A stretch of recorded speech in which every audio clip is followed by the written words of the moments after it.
This broadly is the headline graph. And what I will do for the rest of this is kind of walk you through the process that we sort of used to come up with this.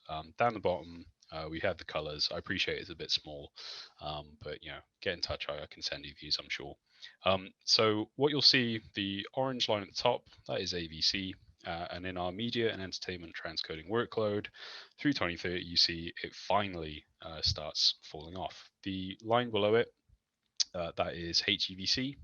But as Jan was saying at the beginning, the old world, there used to be like a duopoly or a dichotomy at least, and now there's a plethora of options for you to choose from.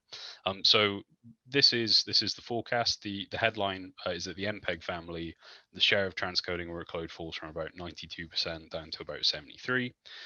Annual video devices, there'll be 2.6 billion units sold a year in 2030.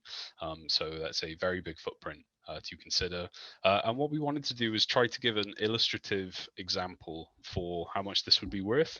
So we used a pretty wide total addressable market criteria definition there. And the end result is that we move from a total addressable market of about 3.87 billion today to 8.42 billion in 2030.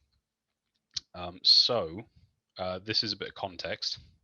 So what you can see on the top graph, this is time spent watching.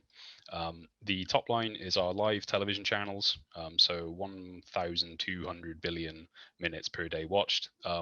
You can see it's gradually trending down. The line below it is over-the-top content that is watched on the television. So delivered over the internet, not delivered over the proprietary cable and satellite networks of yore. You'll see that one is racing up to reach it. This axis is to 2026.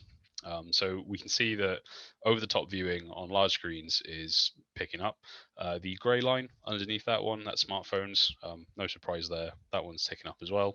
But if you look at the second graph, the bottom one, you can see how the total viewing time is growing as there are more sort of video devices out in the world.